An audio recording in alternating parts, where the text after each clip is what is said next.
Let's install a CPU for Intel. This is a brand new board. Normally you just pop these off. Sometimes you gotta actually take them off the correct way. This is LGA 1151 socket. I better make sure. It says it's a Foxconn. I gotta get that off. I've never had a problem with getting them off before. I'm gonna lock that back down. Peel it from the back side. And that one's on there good. I don't want any dirt and debris getting in there. Guess I'm gonna have to break it almost to get that off there. That plastic cover you do not want to leave on there. There you go. Take that off. Get your CPU. Make sure it doesn't have tongs out of it. And if you do, it's probably an AMD or an older CPU. There's always a little triangle in one of the corners. And you normally can't put this in wrong. Yeah, it has a little cutout spot too. 2 cutout spots right here on this side. See the little cutout spots? There's a cutout spot on the board.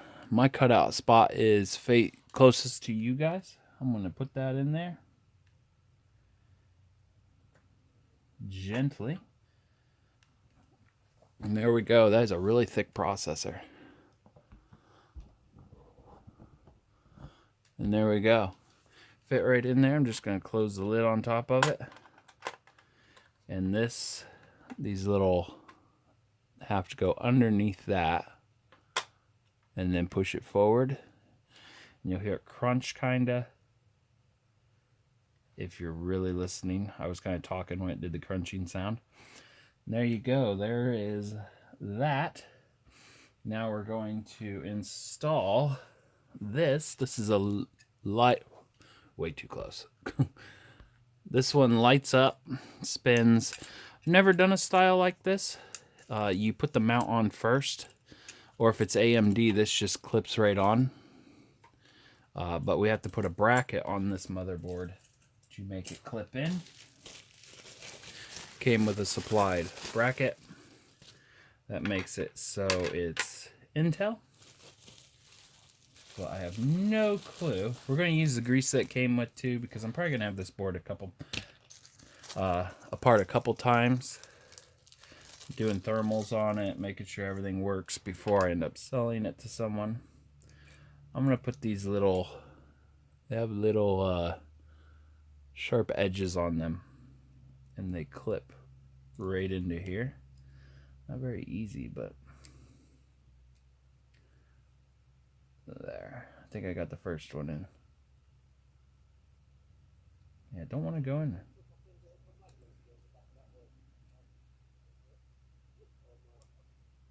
Okay, that one's not liking to go in there.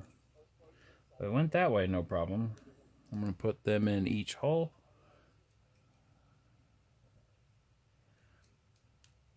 I should just see if that's the hole it's supposed to go in anyways. Here we go. I'm going to have to look myself. Looks like it's going to use the second one. Flare around. Yeah, it's going to use the second one. There's 3 different adjustments. 3 different little tines in there. To hold these, I'm going to put it on the middle one. Oh my gosh, these do not want to stay.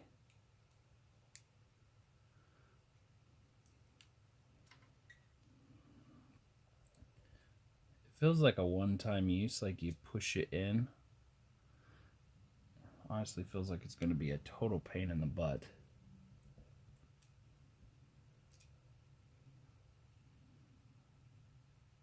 May have to go one at a time. Okay. I got them all in all 4. I'm going to put that down. They're probably going to fall out, or I'm going to get in the way of the camera. Something's going to go bad. Now we got these needle-like things. They push through the top and widen that bottom. Yeah, they're all going to fall out.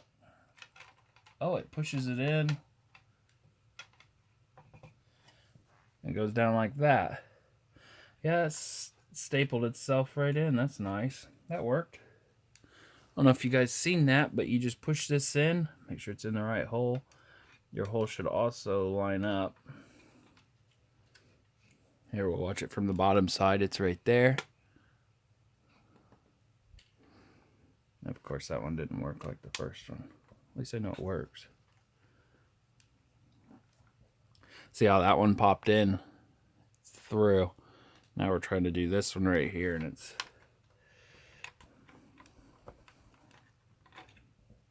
Let's just see how you push that in. It widens that. You need it to put... Oh, so push it through the motherboard first.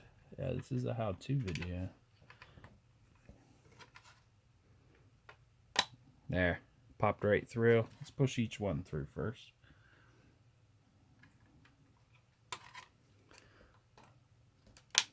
There we go. And we have one more right here. This works pretty good.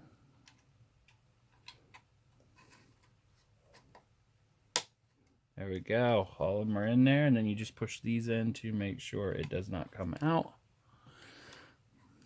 Pretty nice setup. Not the easiest. Especially when you want to go to get it out. You're probably going to have to use pliers and pry it together on the back side. There we go. You want to make sure this fits on here before you go ahead and designate it fitting on here. I'm going to clamp it on here.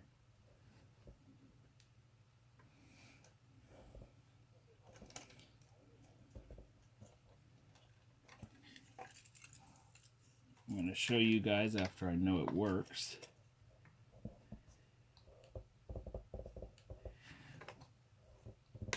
Oh boy, that's on there good. I do like the room around it where you can't see it. That works really nice. Okay, so if you guys can see in there, it's clipped to that plastic platform. This is the quick release it. I didn't have any luck on that earlier. All right, it's just clipped onto the tag on the side. Here's a tag right there. There's another one. See it right there? Yeah, if I want to spin it, which would make no sense unless you got a good view. I may spin it to put the tag somewhere else, but there, it's on there. I'm going to take it back off, put some grease on it, move the grease around. Yeah, that quick release tag does not work. I didn't think it would. And there you go. Came right off. Now we're going to put some CPU grease on there that they provided. I'll put some better stuff on it later. Again, this is just for a resale. I build and sell custom computers, and I was like, I might as well do a video on one of these.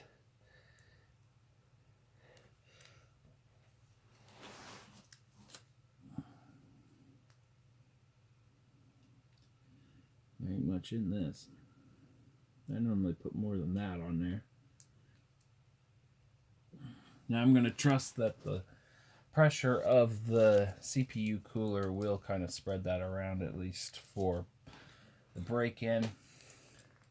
I like to make sure all my parts work before I really start putting stuff in for good. Okay, I'm going to make that so the tag still goes up. Let's see if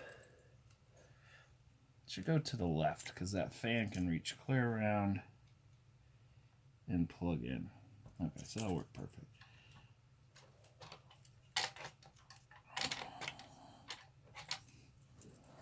I had to do it so you guys can't really see. This is not the easiest thing to clip. I'm clipping in that one in first and then bending the other one over.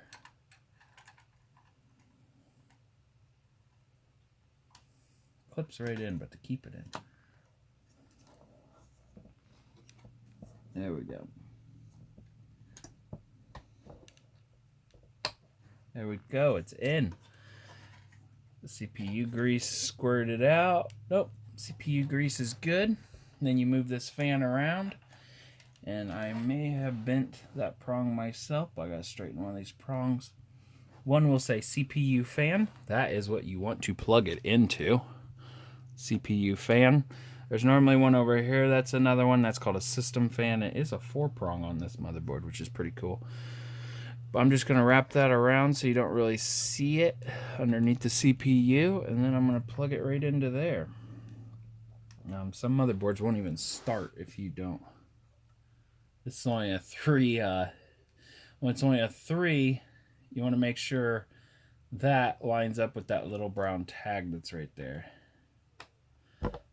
Nothing's wrong if yours is a 3 and the board's a 4. It'll still work. And there we go. That's installing the CPU. Stay tuned for the rest of the build.